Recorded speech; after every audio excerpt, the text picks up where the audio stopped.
Hey, good morning. Welcome to Hobby Evolution, episode 954. I'm wearing my Club 400 hoodie because today is Club 400 day. Joe Maddon going to be in the house tonight with Bobby Dernier, Jody Davis, Ron Coomer tonight at Club 400. So I'll be taking off this afternoon. It's also cold. 65 degrees, which in August, that's cold. It's going to be 72 today. It's like I was getting dressed this morning and I just threw on this shit. And I'm like, well, I wonder, because big parties like this, the Joe Maddon party is like a big indoor-outdoor. So it's mostly outdoors. And you have to be prepared for the weather. Usually in August, it's like freaking hot though, right? It's like shorts and a polo. But it's been a little on the chilly side lately, the last couple of days. So I'm like, I better check the forecast. When I looked, 72 for the daytime high. That's cold. Now in March, I'll be praying for 72.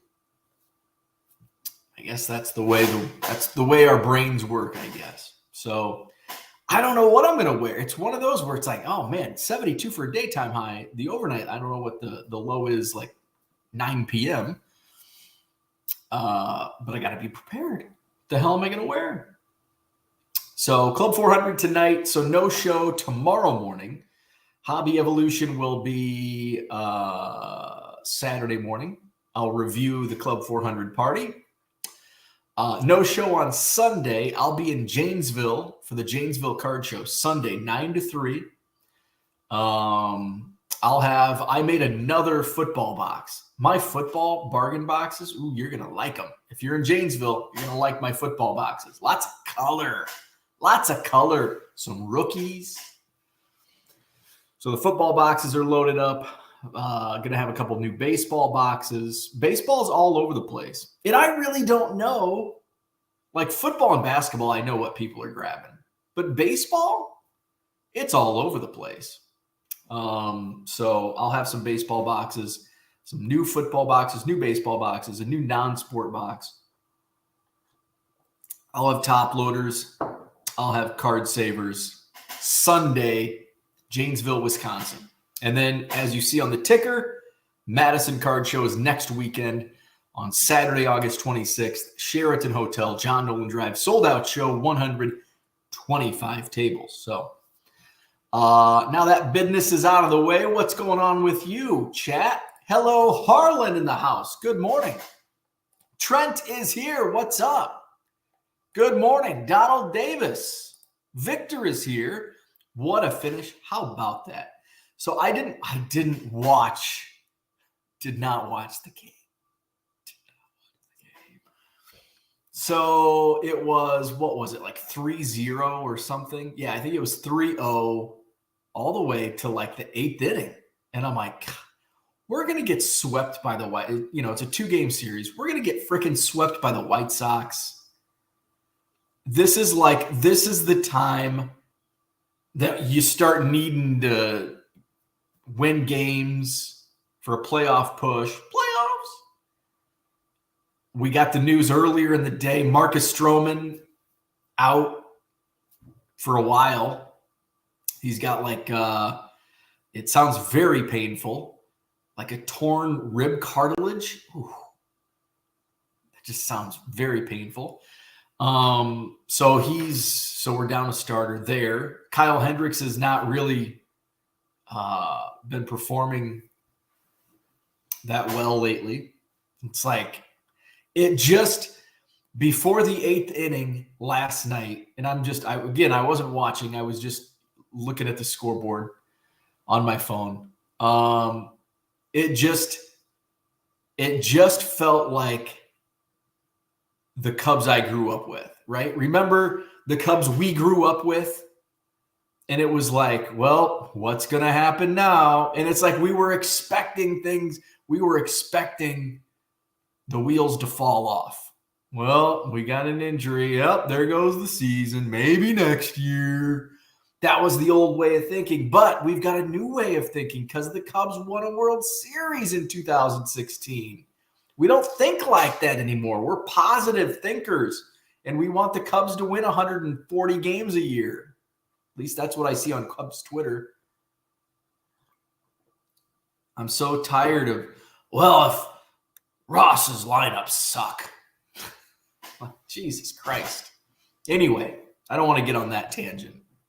We had a tangent evolution yesterday. But I was just getting that feeling like, here we go again. You know, it's been a roller coaster. And being a Cubs fan, for those that are not Cubs fans, it's just a roller coaster of emotion. And I'm sure other fan bases are the same. You know, we start out like, I'm very confident in this year's team. I still am, but I went through that phase yesterday like, oh, I'm still confident. I think the Cubs are still on pace to win 83 or 84 games. 83. So beginning of the season, I'm bullish on the Cubs. We're gonna win. We're gonna make the playoffs. We're gonna win 84 games. Justin Steele is gonna be one of the top pitchers in the National League. And then all of a sudden, Cubs start out, okay. And then all of a sudden, hey, they're really good. And then all of a sudden, they're not good. Then all of a sudden, they get good. And then we go into the trade deadline, and it's like, are they 2 weeks going into the trade deadline? The Cubs are playing like 500 ball, and it's like, well, I guess we're going to sell. Cubs get hot, and we're buyers. The Cubs went above and beyond what I expected at the trade deadline, getting Jeimer Candelario. I thought they'd get like a serviceable corner infielder, a serviceable reliever, which they did in Jose Cuas. And that's the type of, I thought they were going to get a couple Jose Cuas type deals. I didn't expect Jeimer Candelario, who was arguably the top player on the trade market. So, and now we're just kind of, I think the Cubs are still in position. I think they are currently holding I think there's like a 3-way tie for that final wild card spot. Let's look at the standings. Go to wild card. National League. So we've got the division leaders are the Braves out east, the Dodgers out west, and the Milwaukee Brewers. That's not going to last. We're going to overtake them damn Brewers. Wild card positions, Phillies and Giants. And then we do have a 3-way tie for that final spot. Although, actually, no. Right now, the Cubs would have it because they have just a slightly higher percentage. They're a .517 win percentage. The Reds and Marlins are a .516 win percentage. They have more wins, but the Cubs have less losses. So Cubs, Reds, Marlins right there for that third wild card spot. So Cubs are what in the division? Where's the divisional standings? Divisional standings. Cubs are 2.5. Reds and Cubs 2.5 behind the Brewers. But as Victor alludes to, what a finish. The Cubs are down 3-0 going into the 8th inning. Nick Madrigal, of all people, hits a home run, a solo shot. It's 3-1. We go into the bottom of the 9th inning. Cubs down 3-1. 2 men on. Christopher Morel at the plate. It's gone. Christopher Morel, walk-off homer. Watch the celebration. Find the video. It's freaking awesome. Christopher Morel, cheers to you. Donald says, hit the like button. Thank you very much. Hit that like button. Subscribe to the channel. All that fun stuff. Ed is here. Good morning. Steve in the house. Early in Arizona. What's up? Good morning to you. And you can see in Steve's thumbnail, he is out in Mesa, where his photo is also taken. John is here. What's up, John? Carl, good morning to you. How's the old tomato? I don't think I understand that reference. Hey, speaking of tomatoes, we do have our raised gardens were built. And so I have raised garden beds. And my wife and I were on the deck the other night, and she's like, can we like plant something now? Like, are there any like, my wife is not a green thumb. My thumb is much greener. And I'm like, there probably is some, I would think like early spring type vegetables you could plant late summer, like celery, lettuce. Those are all like before it gets hot and humid. Those are types of vegetables that can plant. So I Googled it. Sure enough, those are plants you can plant right now. There's some other like beets and radishes, and I'm sure there's some fall plants also. So my wife goes, well, is there anything we can plant that'll grow in the spring? And I'm like, honey, that's not how a garden works. That's not how a vegetable garden works. No, because the frost will kill it. Although there are like dill will come up, mint, it's a freaking weed, stuff like that will come up, but can't plant tomatoes and expect them to pop up in the summer next summer. So I had planned on like Sunday. I'm like, I'll run to the nursery and see if there's any celery lettuce that I could plant. And then I don't think I walked outside on Sunday. It's like, it was kind of a gloomy day. It's like, I'm just going to stay in the house and look at my baseball cards. So maybe next week. Busy weekend. Tonight, Club 400. Sunday, Janesville Card Show. Next Saturday, Madison Card Show. So maybe somewhere in between, I'll see if there's any plants I can toss in the garden. Good old 80s Cubs players. Huge fan. Yes, Bobby D, Jody D, and Coomer. Sal Dougie, good morning to you. We've got Steve Ains Comedy in the house. Say hello to Joe Maddon. Go Rays. I feel bad for Rays fans. There was, so we've got the Wander Franco news. Well, the Wander Franco rumors still. Nothing's been like, he is being investigated, but a tweet that I saw this morning. Yeah, here it is. This is not good. So I just saw this tweet this morning. Let's share my screen here. On Wander Franco. A person very close to the Wander Franco investigation claims it's, quote, very unlikely that Franco will ever play in Major League Baseball again, per H. Gomez, which is Hector Gomez, an MLB insider. That, my friends, is not that is not good. That is not good. So let's go to Hector's Twitter and see what he's saying. Looks like it's about the same as what that tweet we saw will show. That a person very close to the investigation into the case of Wander Franco, quote, it will be very unlikely that Wander Franco will play in MLB again, judging by the results of the investigations that are currently being carried out, which directly commit him to the accusations against him. That's not good. That is not good. That is not good for anybody. And I'm not just saying this from like I'm saying that from those that were impacted by his accused actions, what he's being accused of, the victims, the alleged victims, I should say.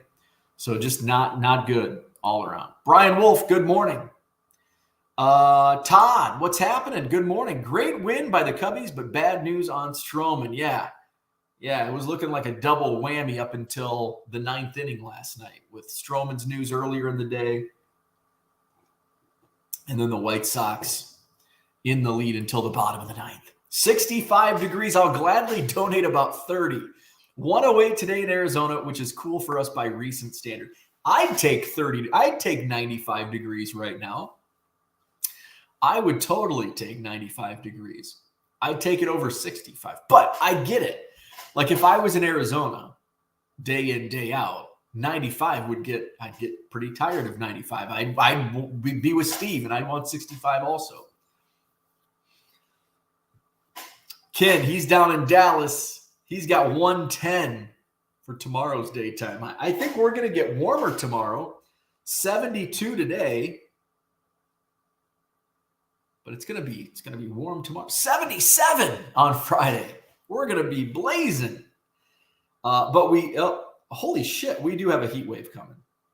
We're asking you shall receive. We're going to be up to 95 on Tuesday. So we've got 72 today, 77 tomorrow, 84 Saturday, 88 on Sunday, 87 Monday, 95 on Tuesday, 83 Wednesday. Just that's random. Tuesday, 95, Wednesday, 83, back to 92 on Thursday. So ask and you shall receive. I'll be seeing 95 degrees next week. I'll be okay with it. But look at that. Look, I get 72 today. I get 90 in the weekend. You know, I can handle that. I don't think I can handle 110 every day all summer long. I'd get really freaking sick of that. But when it goes 72, we get a little rain. Not much rain in Arizona. So I shouldn't complain. Now, I will complain. I'll complain a lot once we hit October, November, December, January, February, March, April, into May when it's freaking cold. Philly Joe, good morning. Loved Bobby D. When he was a Philly, he was just at the Philly Alumni Weekend. Very nice guy. He's super cool. I've hung out with Bobby D several times. Great people. Him and his wife, great people. Looking forward to having some beers with Bobby D tonight. Flipping Sports Guy, Thirsty Thursday. It's not even 9 a.m. Got to drink something. There's a little coffee in here. Actually, it's all coffee. A little cream. I'm always thirsty. Coffee, water, beer. It's the natural transition of liquids. Coffee, water, beer. Sometimes on a weekend, I might just skip the water. Coffee, beer. Do it all again the next day. So coffee this morning. Then I'll have to get hydrated. I'll have to drink a lot of water. Middle of the day. Drive down to Lake in the Hills. And then it's beer 30. So I got my hotel in Crystal Lake. Crystal Lake, home of Jason Voorhees. There is actually I don't think Friday the 13th. Where's Herman? I don't think Friday the 13th is actually named after Crystal Lake, Illinois, despite there being like an actual Crystal Lake in Crystal Lake. Let's look it up. Let's Google it because now I'm curious. Friday the 13th movie. When's the next Friday the 13th day? Not in August because we've already passed it. Friday the 13th. We want to know where Camp Crystal Lake. Is it going to say Camp Crystal Lake? We're just going to have to go. Wikipedia. There's too much on Wikipedia. Camp Crystal Lake. I love wikis. There's a Friday the 13th wiki. Camp Crystal Lake, later known. Well, let's share it. We can share our screen. I don't know if any of you are Friday the 13th fans. I know Herman is. So we've got Camp Crystal Lake. Later known as Camp Forest Green, and very likely known as Camp Blood, is a fictional summer camp for kids in the Friday the 13th film series. It's located in New Jersey. Camp Crystal Lake. So I wonder if that's the movie. I wonder where they got the name. So I don't know if this is like kayfabe. Is this a kayfabe website? I don't know if that's that's what it's from. I don't know. So Thirsty Thursday to Camp Crystal Lake. Tangent evolution. So I'll be in Crystal Lake.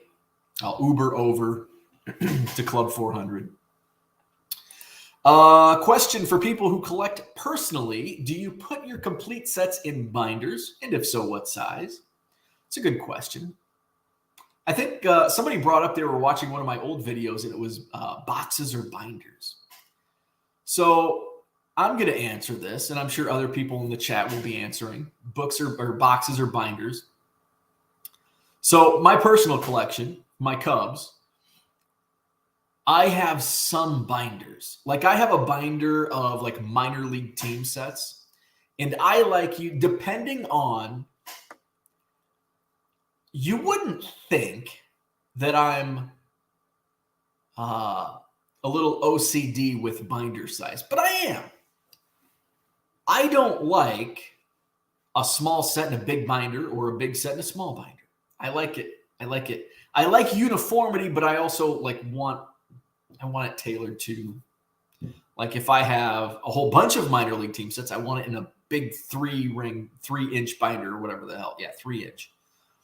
I thought I was going to go the route of, I really love and I guess I still do. I ended up buying when I was out with Steve at spring training last year. It was, I think, the last day or the second to last day that I was out in Arizona, and I, get 200-300 autographed cards, autographs on my cards at spring training. And I thought 2 years in 20, so this is 2023. So in 2022, I'm like, I need to put these somewhere. Like they're just in like these pages that I stick them in so players can sign easily. So I got the, what the hell are they called? You can get them at Walmart, Target. Ultra Pro makes them. What the hell are they called? Padfolios. So I got a nice black Padfolio. I actually got it at one of the card shops out there in Phoenix. So on one of the days that I was, right before I was leaving, I think it was like a Sunday evening. So I went to like a Pokemon shop. And I think these Padfolios are big for Pokemon. Well, they didn't have like the size. So it's like a giant, they only had one color. It's like a sky blue, and it's a giant one. I don't like it because it's not uniform. I've got this giant light blue Padfolio, and then I've got a nice standard size black one. And I also have a blue one that I was going to put my Ethan Roberts collection in. And then I just I moved, and now it's all over the place. So I guess I haven't really figured out my binder solutions yet. I did buy, sometimes Costco sells them like pretty cheap, like the big ones. And you can get them for like $2 a pop. They haven't had them in a while. And I bought a couple, like 8, because they come in packs of 4. I have those still like in the sleeve. I haven't used them yet. But that's the number one question now in the 1 Million Cubs project. Well, what are you going to do when you hit 1 million? And I'm like, well, I'm going to try to organize. Like that's the goal, is just to get them, just to know what I have and where it is and all that stuff. So, and I would like to, ideally, originally my plan was for the Cubs project was, I'll have player binders. Like here's my Javi Baez collection. Here's my Chris Bryant collection in a binder. Now, I don't know, do I go the 3-ring binder from Costco and I can I don't know. Or do I get the Padfolios? And I don't know. I don't know. I just don't know. So I don't have an answer. Maybe some other people have the ways that they do it. What was that? There was something that reminded me in that tangent I was going on. There was something that reminded me of something. What was I talking? I was talking about binders. Oh, 1 Million Cubs project. So Marquee Network, I sent some pictures to Marquee.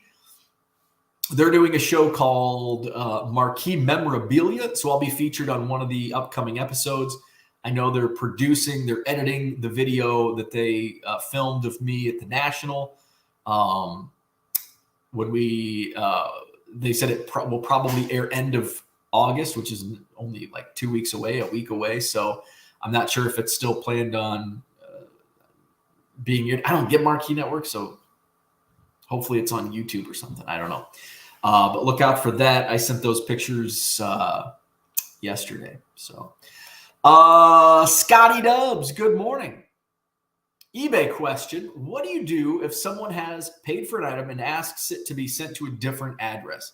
Is there a reason I should not send it to the new address? So this is fairly common. And I know like back in the day, it was like, oh, don't do it. But now there's more protections. I was talking yesterday how we went through a time on eBay where there was zero seller protection. It was the Wild West for sellers. Kind of like originally eBay was the Wild West for buyers. You get ripped off easy. Then for a time it was the sellers could get ripped off easy. So as long as the person like sends a message through eBay, says, hey, can you send it to this address? And then you upload tracking, you'll be good.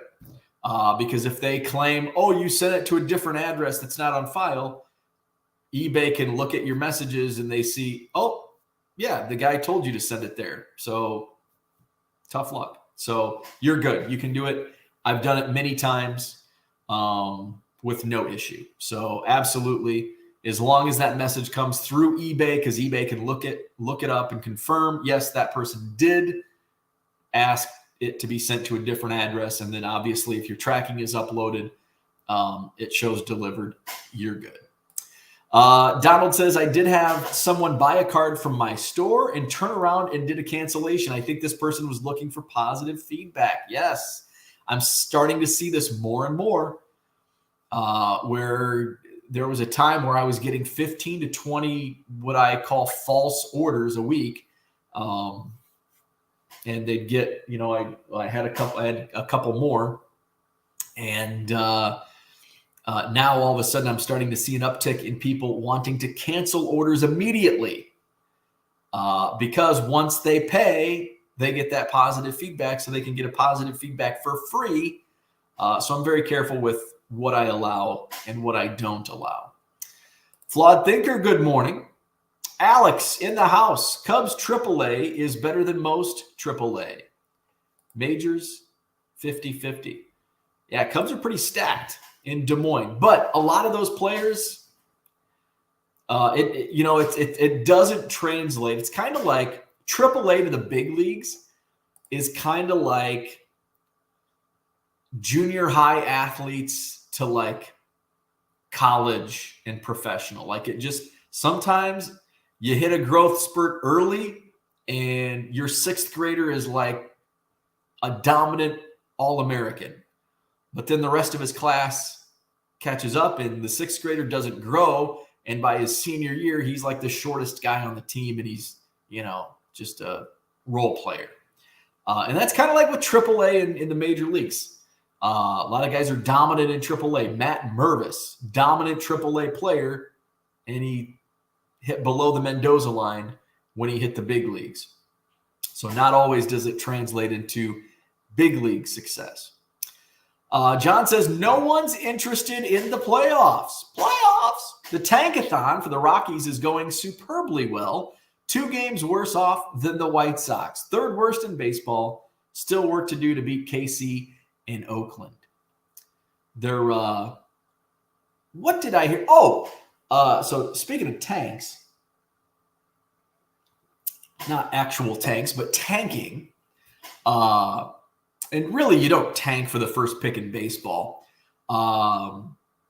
Not next draft, but the 2025 draft. Do you know who one of the top, if not the top prospect in the 2025 Major League Baseball draft? Jackson Holliday's brother. I think I heard this on, it might have been a Cubs game or maybe on MLB Network or something. They're like, yeah, the 2025 top prospect is, I think his name's Ethan Holliday. I'm like, damn, because Jackson Holliday's a freaking stud. Another one coming up. Matt Holliday's kids.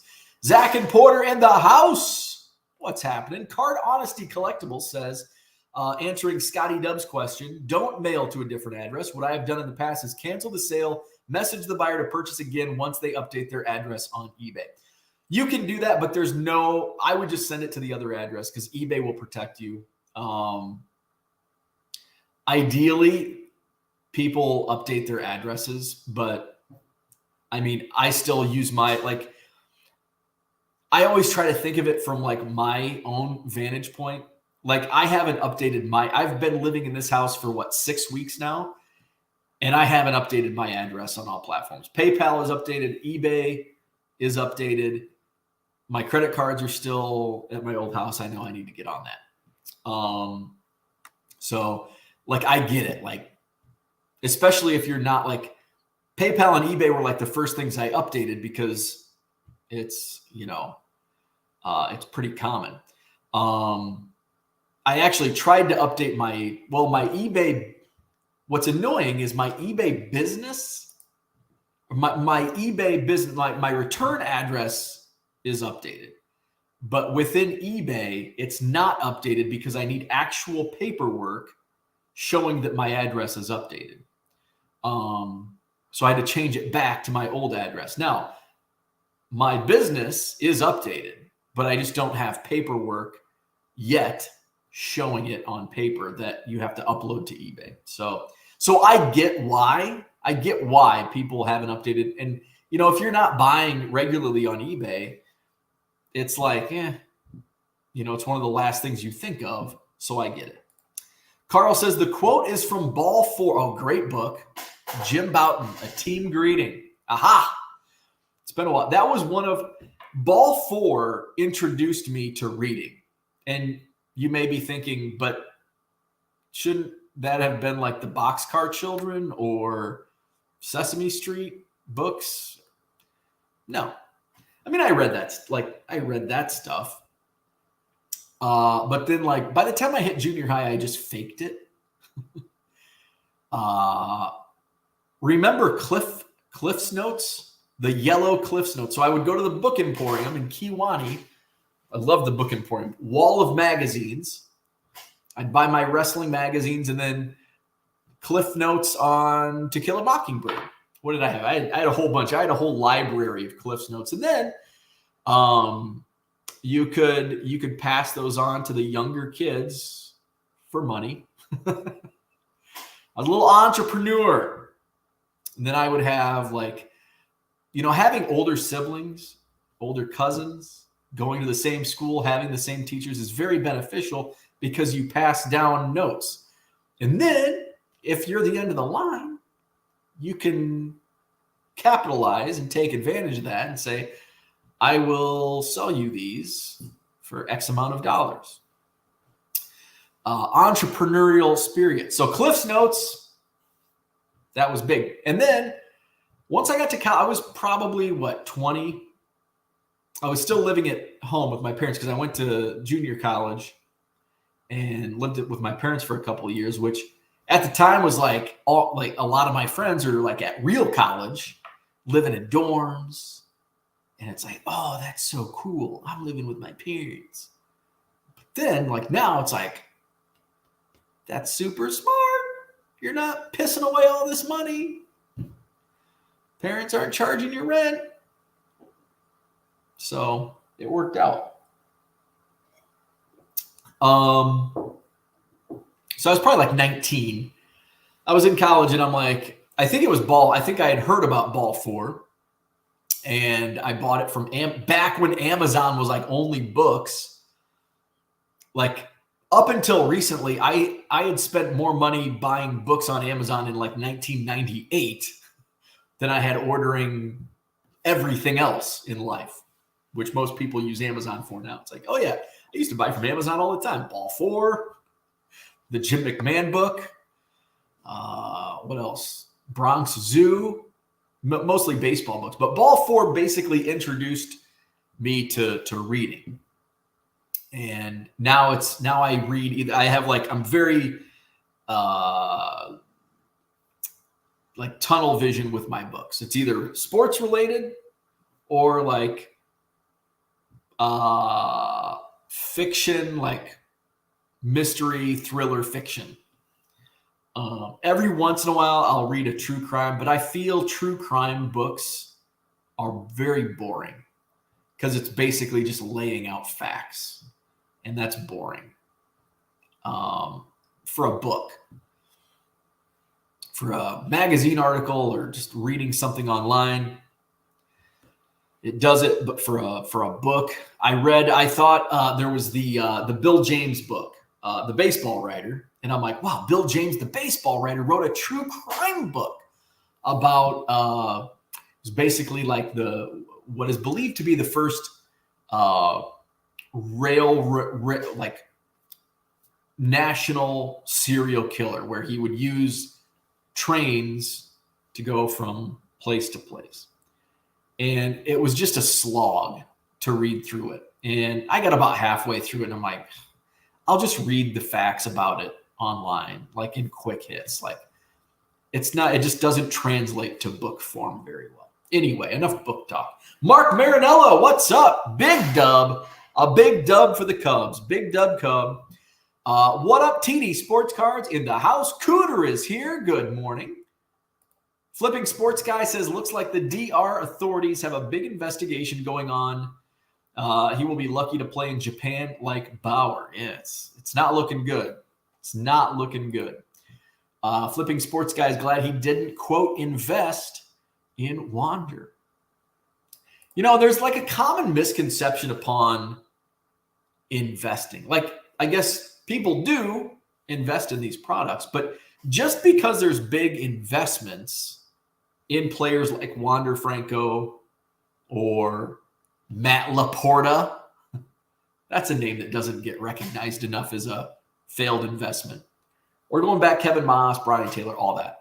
Like, oh, look at this, look at this. But people made a lot of money selling Sam Horn, Kevin Moss, Brian Taylor, Matt Laporta. It's just not, you just have to, the quick flip. If it's hot, sell.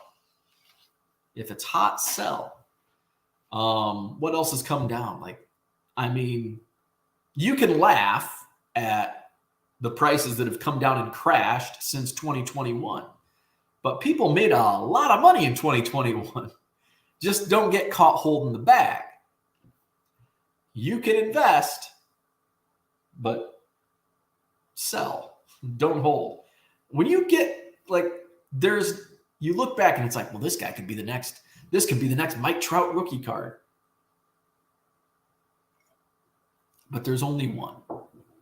Look back in the last 25 years. 25 years. How many base rookie cards out there sell for more than $100? Do that exercise before you start investing to hold.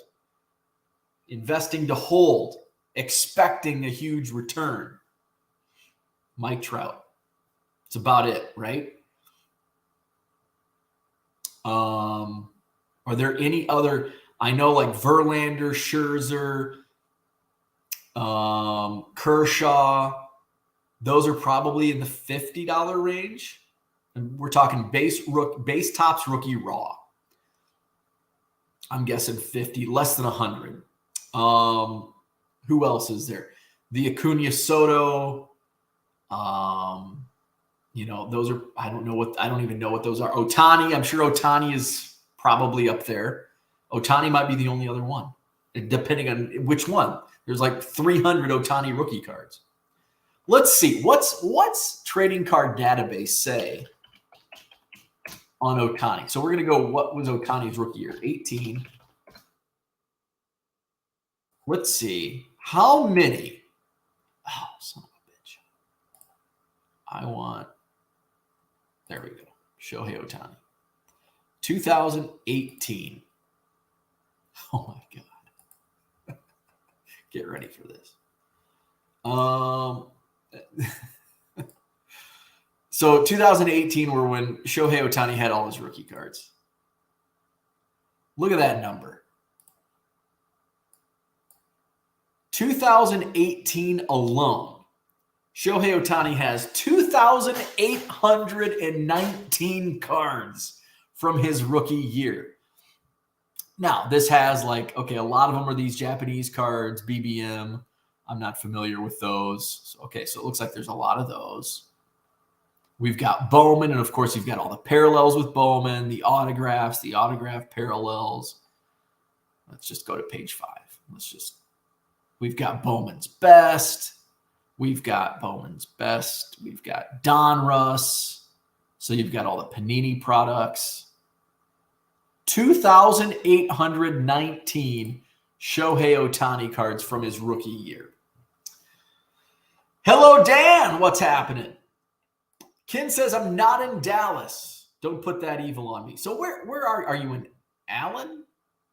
Garland? Fort Worth? Are you in the DFW area?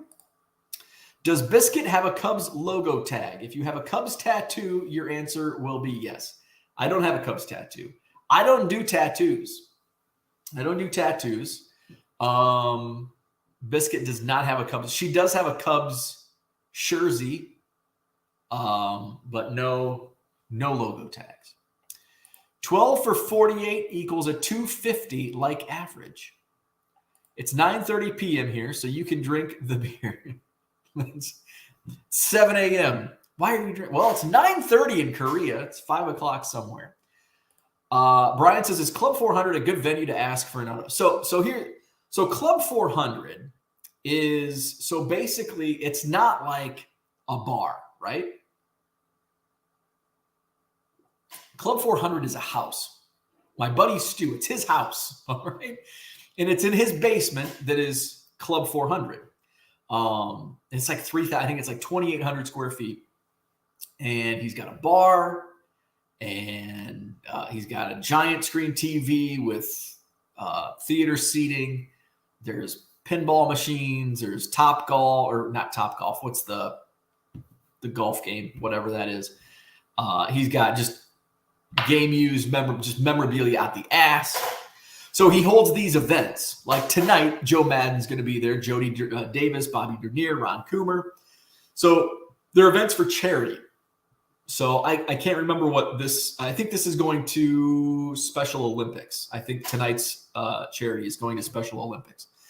So it's charity events. Now with a big event like this, for like Joe Maddon, will receive an autograph. So with the big name players, it's more of like, it's not as intimate as like a smaller party. So it's like you won't really get up close and personal with Joe Maddon. I mean, you'll get a photo opportunity. Like you'll get in line for a photo with Joe Maddon. You'll get like 10 seconds with him, kind of like a meet and greet at a card show. That's basically how a big event like that works at Club 400. You can't just go up and say, hey, can you sign my ball? Sometimes it depends who the guests are. I think with Maddon, it's going to be a little more like closed off in that regard. Like Patrick Wisdom, when he came, he like hung out with us, and that was a smaller party. Same with Frank Schwindel, Miguel Montero. And so it just depends. Like Javi Baez, like you got your picture and that was it. And that was about the only close-up you got with him. Same with, I think, Zobrist, Schwarber. So some of those big players. The smaller events like Wisdom, Schwindel. Now in a couple of weeks, there's a private party with Sean Dunston. So I'll be there for that. It's actually Stu's birthday party. So Sean Dunston's going to be there. Brian McRae's going to be there. And who else? I think there's going to be some other of Dunston's teammates from throughout the years. So that'll be more like free flowing. Like, hey, can I get your autograph? Now tonight, Jody Davis will be there. Bobby Dernier is going to be there. Ron Coomer will be there. Now those guys typically like mingle with the crowd. And you can just go up and like, hey, can you sign this ball for me? Can you sign this card for me? Whatever. So in those situations, like Ray Burris is at most, I don't think Ray's going to be there tonight, but Ray Burris is at most events and he's just hanging out with us and like he'll sign. So in that regard, the big events, not like Joe Maddon's not going to be hanging out, drinking beer with you. But Bobby D will be. And Jody Davis will be, most likely. Camp Crystal Lake is in Algonquin. Okay, Algonquin. I thought it was in Crystal Lake. Good morning, Johnny Boy Cards in the house. Red Light 34. Ordered some Pete Rose and Johnny Bench cards. Thank you. Thank you. Low roller. Look at this. Low roller. Yeah. So speaking of eBay, he wants to know why I listed Michael Jordan lot of 122 cards. You can make more money selling $3 to $5 each or more. I know. But sometimes I just want to sell it as a lot. And so I want to try this out. So I listed 122 Michael Jordan cards for $350 or best offer. $350, $350 to $400 is basically like what a 100 count lot of Jordan cards has been selling for at auction. So I'm going to keep mine at $350, and I may entertain some offers. But I think I'm going to sit on it for maybe a week, and I may roll the dice on an auction. And you know how I hate auctions, but there's evidence in front of me that says Michael Jordan at auction is not like any other auction. So I'm going to, over the next few days, I'm going to look a little closer because I think the auctions that have been selling between $350 and $400 are from the same seller. So that kind of raises maybe not a red flag, but a yellow flag, like caution. Let's look into this a little further before throwing these at auction and only getting $75 or $100 for them. So that's the thought process. Initially, I was going to list just kind of like the common ones and sell for like $150 to $200. But I'm like, if I add some $5 to $10 cards into this lot, and I had, I guess out of this lot, there were better cards than I anticipated, like, because I've just kind of been setting them aside. And I thought I had more like of the checklist cards. Now the baseball, the upper deck baseball cards, not the big one, but like the random like minor league ones. Those are kind of a dime a dozen. You can find those in dollar boxes, 50-cent boxes. So there were like 20 of those. But the National VIP, I put 10 of those in because I picked up a bunch at the National in a bargain box. Those sell for between, like Low Roller says, $3 to $5 a piece. Some of those unlicensed cards are usually $5 or more. So there's some stuff that is up there. So that was the reasoning. So I think $350 for 122 cards. I think it comes out. The average was $2.68 per card. And obviously, there's going to be a few cards that are worth less, but there's going to be a few cards that are worth, 3 to 4x that. So that was my thought process. Cooter says, I am 100% binders for sets, all the same color of D-ring, ranging from 1 inch for small sets to 1/2 inch to 2.5 inch for 792 card sets. Like it. And I do like the all the same color. Although I could see like doing different colors for different, like say you have white for Topps, black for Bowman. But I think once you get colored, I think the colored versions of binders are, in some cases, significantly more expensive. Tracy says, good morning. Watching on my way to staff development work day at school today from 9 to 7:30. Ugh. Students start Monday. That sucks. You know what also sucks? I left my thermos in my shipping room yesterday. So I only have this and it's empty. So I need more coffee. But hey, we're 50 minutes in, so it's almost time for me to get more coffee. Dan says, I've started picking up my 20-plus Burley parallels for 2022 Topps Chrome Platinum. Nice. Burley's been in a lot of modern sets. So what do you think of that, Dan? Like, with Burley being in modern sets, I think overall I would enjoy that because it still like gives you something to chase where you're not chasing the same old playing day cards. But since there are 20 plus parallels, it could probably get annoying with, now I got to spend all this money on more modern stuff and all the colors that are attached. Mark says, I have so much crap I have put to my sets in 800 count boxes. My autograph stub schedules and other ephemera are in binders. I like it. I like it. Most of my stuff is in boxes, but I don't like that. There's just something pleasant about grabbing a binder and like looking at cards in a binder. Even like my Just a random binder. Like when I buy Goodwill pallets, which I still haven't got. It's been 3 months. Where's my Goodwill pallet? When I find, I enjoy binders because usually you would think the Goodwill employees, when they're trying to find Michael Jordan rookies and Tom Brady rookies and Mike Trout rookies, they would, pick them out of the binders. But I found a lot of Jordans in binders. I think they're starting to learn that, like, just because it's a Jordan card, it's not worth $100, which is basically what they're looking for when they're picking out. I'm sure they have a list of, hey, look for this, any vintage, pull this card, that card. Todd to Cooter, same, but do you have to put 9 per page to see the card backs? See, that's the downside to Padfolios. You can't see the backs of the cards. Usually, I'm only looking at the fronts anyway. I'm judging the cards by their cover. I'm not really looking at card backs. Usually when I rip packs, sometimes usually when I'm just, but sometimes I get a little nostalgic and it's like, pick up a card and it's like, I'm going to read the back. Because sometimes you learn stuff. Like Walter Ford, the Mariners prospect. He planned to attend Alabama. I didn't know that. Also drew heavy scouting interest as a power hitting infielder. Didn't know that either. Reclassified to graduate high school a year early. So I just learned 3 nice little trivia tidbits about Mariners prospect Walter Ford by reading the back of the baseball card. That's how you get smart on sports. Reading the backs of baseball cards. Good morning, Hall of Fame card collector. I love my new Epson V600 scanner and Card Dealer Pro. Excellent. Good to hear.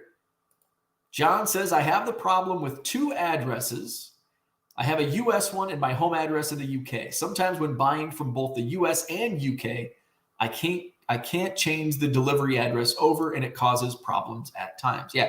So there's many reasons why somebody would request shipping it to another address. Cooter says, yesterday I had someone pose as a buyer through messages and try to get me to send an item to a different address. Fortunately, I noticed the different username. Interesting. Kyle, what's up? Good morning. Mark says, I went to college with Jim Bouton's late daughter, Lori. She was such a beautiful girl inside and out. Flipping Sports Guy says, just give me a good spy thriller book like the Jack Ryan series.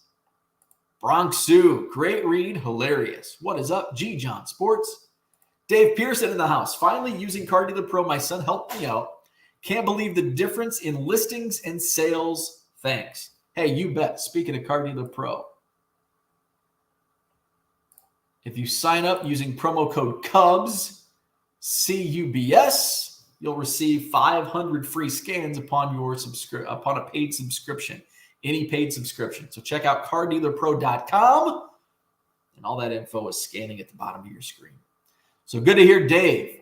Flawed Thinker says, won a Ripken Bonner Schneider rookie last night for $10. I already have one in a 7, but this one looks nicer. Hopefully I can send it in to get a better grade. If it's an 8 or better, I still win. Excellent. There's Herman. What's up? Been a while. Good morning. Michael Renicky. Good morning to you. Hail Mary hits in the house. Flawed Thinker says, also, I bought an 82 Donruss Ripken from Chasing Cardboard for $15, and it got a 10. Holy shit. That's awesome. Ended up selling it for $350. I didn't want to sell it, but I couldn't beat the price. That's a win. Cooter, talking to Todd, says, with the exception of 61 to 63 post serial, all my cards are 9 per page. I enjoy reading the backs of my cards. I will pull at a set and read all the backs as if it were a book. There you go. Flawed Thinker said, in 2018 Topps Update alone, there are a total of almost 10,000 numbered Ohtanis. Well, that's not true. I guess if you add the serial numbers,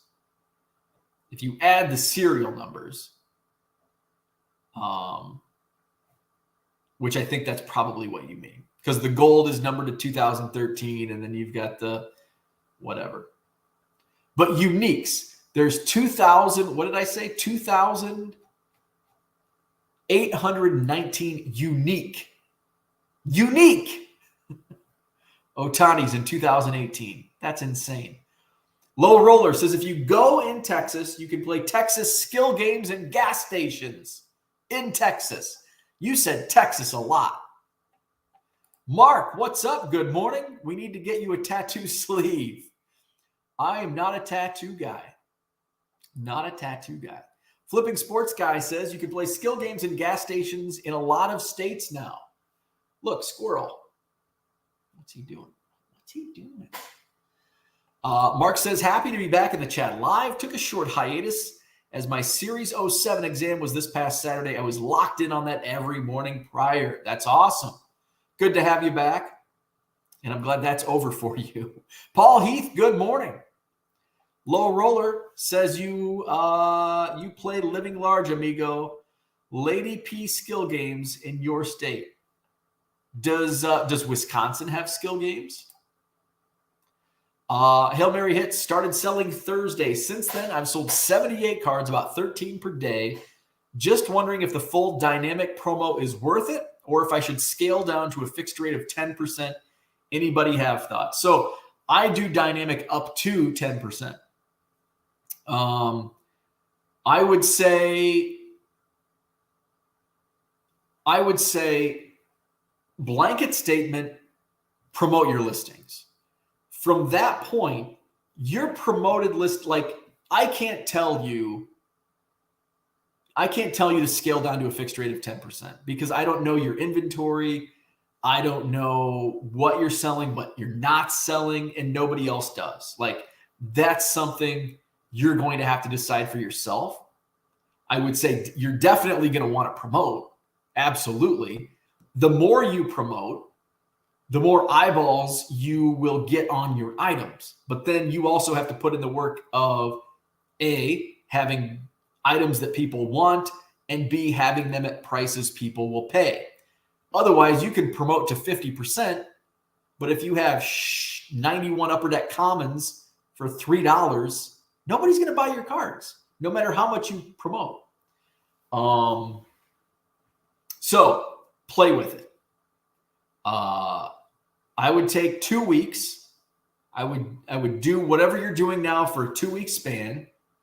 Pay attention to the results, write it down, and then flip it over and do a fixed rate of 10% for 2 weeks. Monitor that, and then decide what's worth it, what's more worth it, what's my fees, what's my sales like, and all that. But I will tell you, for those that don't promote listings on eBay, just try it for a few days and look at the results. Do it for a few days. I mean, do it for at least 3 days. Do it for a week, 2 weeks, and then decide, was it worth it? And I bet you will say, why was I not doing this sooner? So that would be my advice. Just try it, and then you'll figure it out. How many offers you got on that? On my Jordan lot? I think I've only got one offer so far. But it's only been up since it's only been up for what, 12 hours? I think I put it up at like 8 o'clock last night. I think I did get an offer. I got like $1 an offer per card.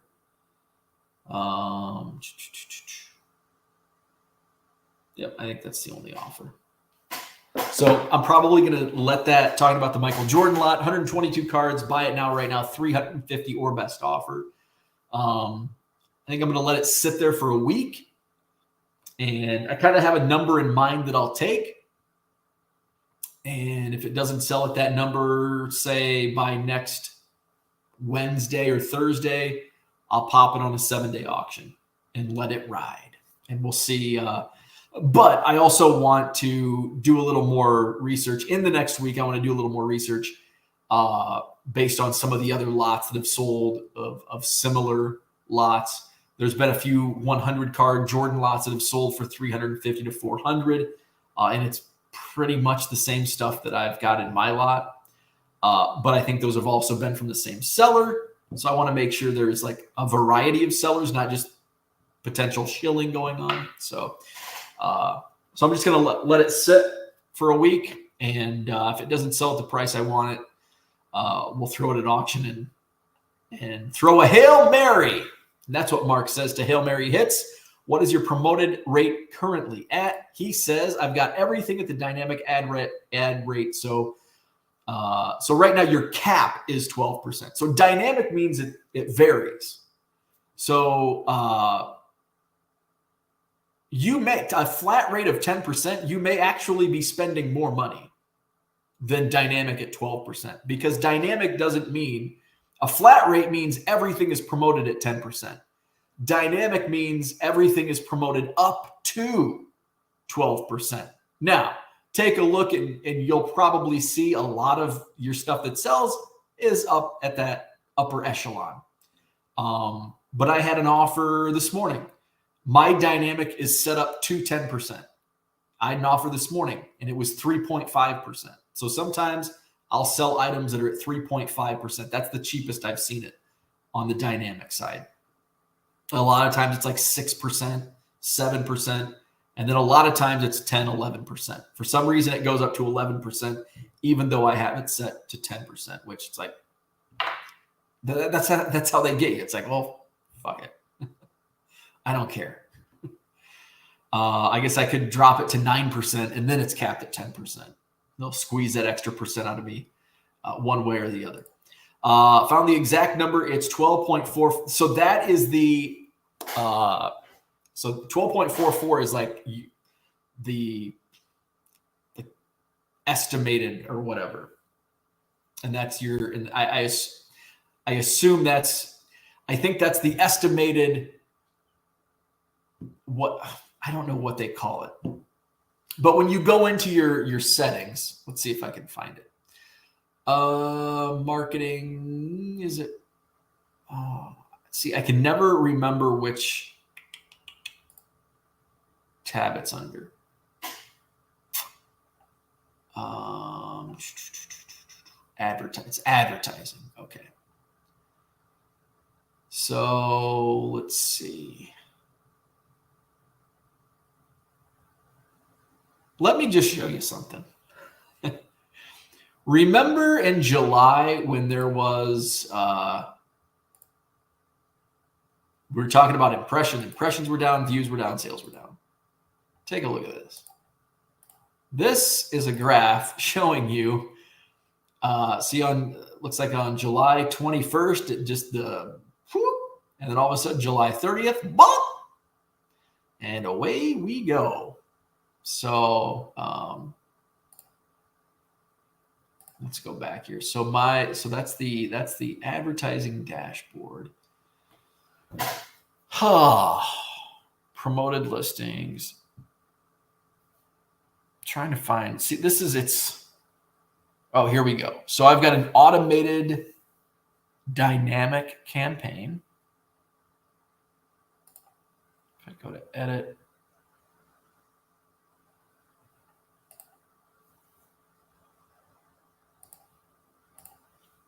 Okay, so yeah, so here we go.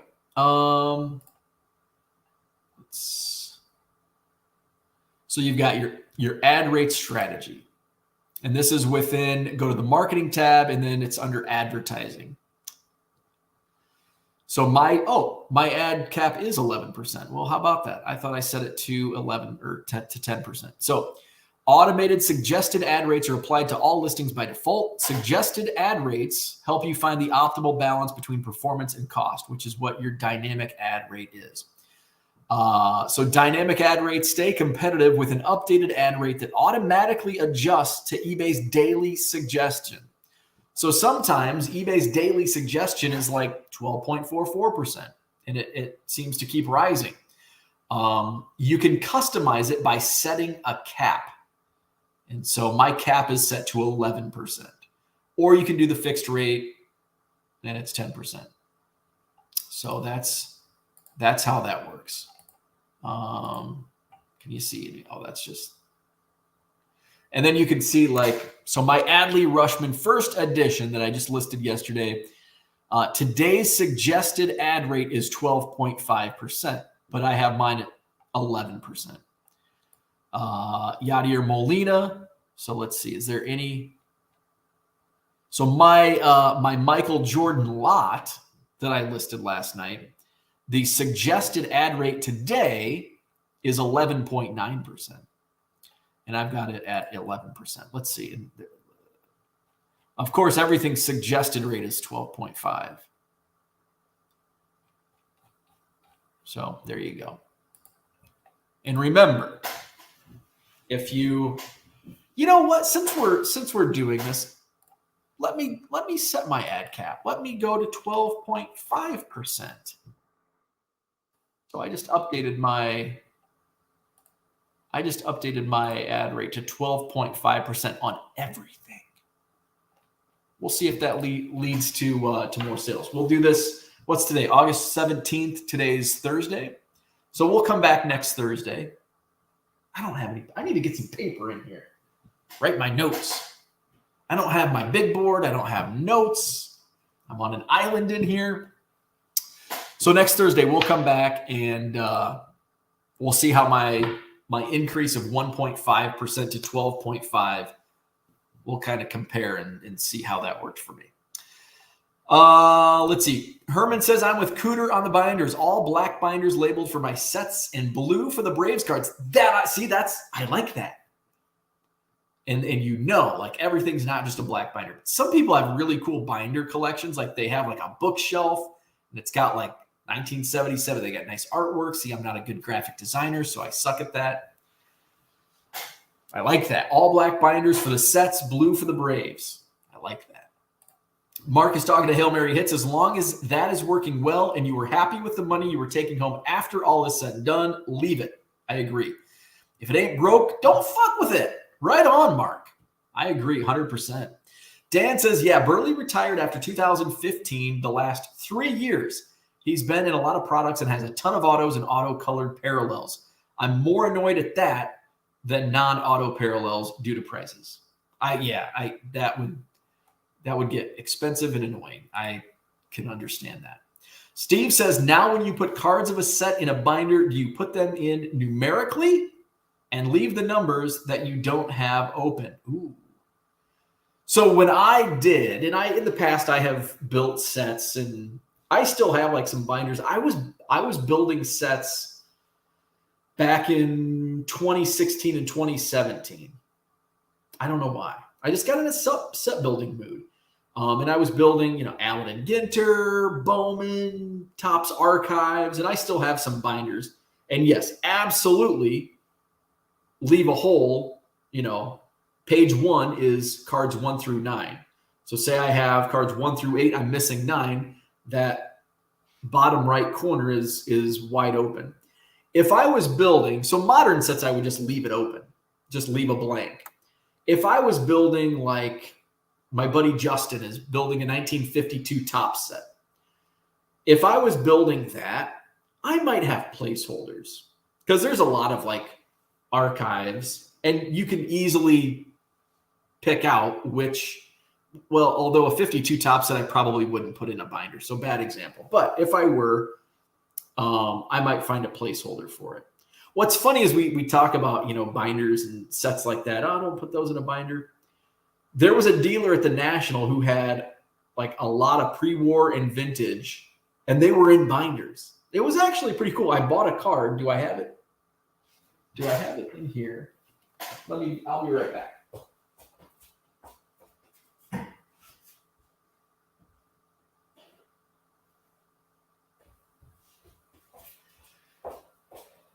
Because I don't think I showed this off. I showed this one off. So this was my big PC pickup at the National. In 1888, Old Judge Todd Brynan. And this is actually a 1.5. This beautiful card. So that was my big pickup at the National. Big pickup for a single card. I bought some bulk, bought a table. And then this was in the binder. Fred Merkle. Now, Merkle played for the Cubs for, I think, 3 seasons toward the end of his career. but he's most known in Chicago for Merkel's boner. Was that the 1908 World Series? So on the back, so he had this in a binder, so that it was actually just in a penny sleeve, not in a top loader. So it was in a penny sleeve in a binder, and on the back he had the prices, and it says there's a $35 price tag and there's a $75 price tag, and I'm like, what's the price on this? He's like, well, today you can pay, you pick what you pay.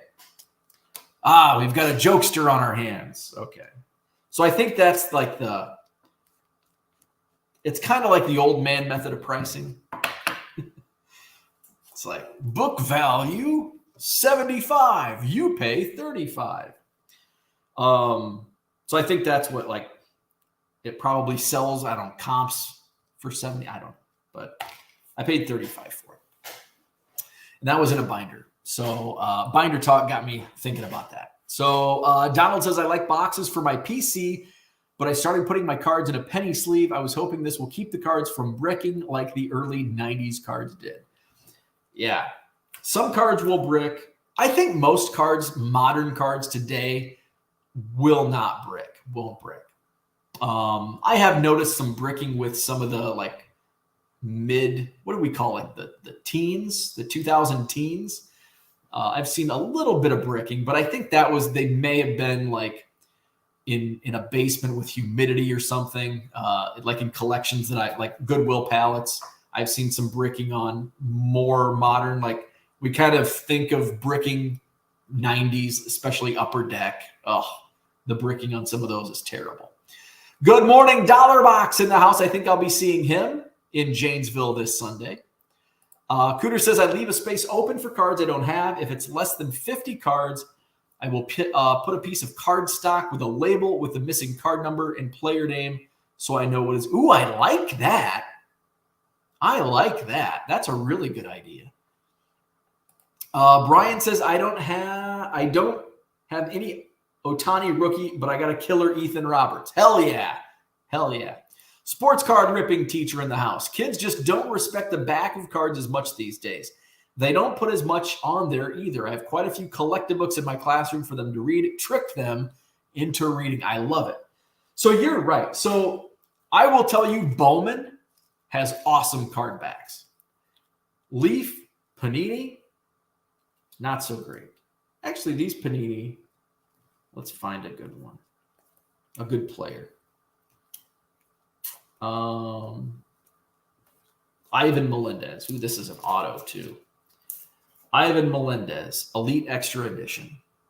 Texas Longhorns. He's in the Diamondback system. So the back of his card reads, for proof that betting on yourself works, look no further than Melendez. In 2021, the slugger declared for the draft where Miami chose him in the 16th round, choosing to head back to the University of Texas. He put in the work to become one of the top hitters in the nation, catching Arizona's eye with the 43rd overall pick. That's actually a decent card back. We looked at Walter Ford. Let's find another Bowman card. I got a lot of Bowman in here. Let's go Adley Rutschman. We've all heard of Adley. Adley Rutschman, back of his Bowman card, his resume, 2021, Orioles co-minor league player of the year, #1 overall prospect by MLB.com, posted a 901 OPS at Bowie, hit .312 at Norfolk, 2019 Pac-12 player of the year. Skills, rare combination of talent and intangibles, can carry a team with power binges, makes pitchers throw strikes, erases opposing base stealers with potent, accurate arm. And then up close, we get a little trivia about Adley Rutschman. Hit BP off his coaching father, Randy, during 2020 shutdown. Extremely close with younger sister, Josie, who taught him how to cook. Okay. Not really good trivia on Adley Rutschman, but we get a little personal trivia on Adley. So there you go. Reading the card backs can be fun. Skill Game Slot Machine is tax-free money. You heard it. You heard it. When you win a whole bunch of money and the IRS comes knocking on your door for tax evasion, you can say, but I saw it on YouTube. Low Roller Scratcher told me it was tax-free. And there you go. Kyle corrects him. Hail Mary Hit says, that's all good feedback. Maybe I'll keep it at a max for now until I get more feedback and stability. Definitely no 91 Upper Deck comments for $3. Flawed Thinker says, I have recently been trying to list at least 5 cards per day. I heard eBay likes it when you list at least 5 items, and so far it seems to be true. I've been selling more cards than usual. Absolutely. It's twofold. So number one, the algorithm does like activity, and it doesn't have to be just listing cards. I think that's kind of a false a misconception that people think we have to add so many cards per day. The reason you sell more when you add more is because you add more. That's kind of the secret. It's not the algorithm. It's you have new inventory and people are following your store. They're buying your new stuff because it's new. We like new. We like shiny. So that's usually when you add more and you sell more. That's why. It's because you're adding more. It's not because of the eBay algorithm all of a sudden says, hey, this guy's doing the work. The eBay algorithm likes activity. So listing new cards is just one part of that whole equation. There's also, believe it or not, responding to messages. That's part of what eBay likes, that algorithm. When you go send offers, when you respond to offers, when you edit listings, when you change, when you add specifics, all of that stuff is activity, and eBay likes activity. They want you to spend more time within their platform, and that is then rewarded by the algorithm. So it's kind of a common misconception that eBay just wants you to list more. Yes, that's part of it, but it's not the whole. You see results mainly because you're adding new inventory. Low Roller says, skill game slot machine are not like casino. It's like claw machines. Skill game machines isn't considered casino income taxes. Well, you tell the IRS that. You tell the IRS that. Income is income, my friend. Mark listed a 2012 Red Prism Datsyuk for a pretty high price. I don't even know what sport that is. I see hockey. So it must be hockey. I honestly thought that was soccer when I first read that. It's wild to see how many watchers it has already. Hockey is hotter than I knew. My Zetterberg stuff doing well too. Never heard of either of those players. So maybe I should probably look at my hockey a little closer. Hail Mary Hit says, oh, the flat versus dynamic difference makes sense now. There you go. There you go. There we go. Do not read. Oh, there you go. There's more advice, more tax advice from the Low Roller Scratcher. The best part is they pay you cold, hard cash. The cash cannot be tracked by the IRS. There you go. There you go. You heard it here first from Low Roller Scratcher. Make sure to subscribe to his channel for more financial advice. Brian says, I watch the dynamic ad rate like a stock ticker. It's at 12.5% now. It goes up 0.1 every day. Isn't that wild? Brian says, boosted mine from 4.2 to 7.1. How do you do dynamic with 10% cap? And there he found it. Crazy. We'll try the dynamic with a cap. Cool. Steve says, Cliff's Notes. I just used the Wishbone TV show. I'm not familiar with Wishbone. Skill slot machine doesn't have any regulations. Skill is like claw machines or Dave & Buster arcade games. There you go. And Low Roller says, list more hockey cards. So with that, thanks for tuning in. I've got a lot of shipping to do so I can go have some fun at Club 400 tonight. Joe Maddon, Bob Dernier, Jody Davis, Ron Coomer, and a whole lot of fun. So no Hobby Evolution tomorrow morning. We'll be back at it Saturday morning, probably 8:30-ish Central Time on Saturday morning. Don't forget, I'll be at the Janesville Card Show on Sunday morning. So you can come see me in Janesville. I'll have bargain boxes. I'll even have hockey boxes. So Low Roller, hop on a plane, come out to Janesville, Wisconsin, and dig through my hockey boxes. Sunday, Janesville, Wisconsin. I'll have hockey boxes. I'll have a soccer box. I'll have a new non-sport box. I'll have new football with a lot of color, baseball, basketball, a lot of fun stuff. So see me in Janesville. I've got the ticker going. The next Madison card show is a week from Saturday, August 26th. We are sold out with 125 dealer tables. Free admission. Show runs 9 to 3. You might want to get there a little before 9. Usually have people walking the floor as early as 7:30. So if you're a dealer, set up early. You might get some early sales. If you're walking the floor, come on in early. And if nobody else wants you at their table, I will welcome you at my bargain boxes. I will be set up with my quarter boxes and supplies on Saturday, August 26th at the Sheraton Hotel on John Nolan Drive, Madison, Wisconsin, Saturday, August 26th. So if you haven't already, please hit the like button, subscribe to my channel, hit up my eBay store, make me ship more cards, put me in my misery, continue that misery, because that's how I make money. Hit my eBay store up, buy 7 or more at regular price, and you'll get 25% off at checkout.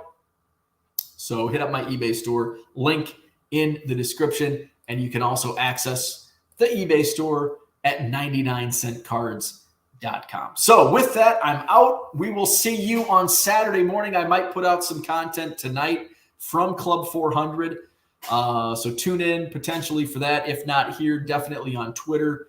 And maybe tomorrow at some point, I'll put together a highlight reel or something. So now I'm out. I got to drink more coffee and ship some cards. We'll see you Saturday.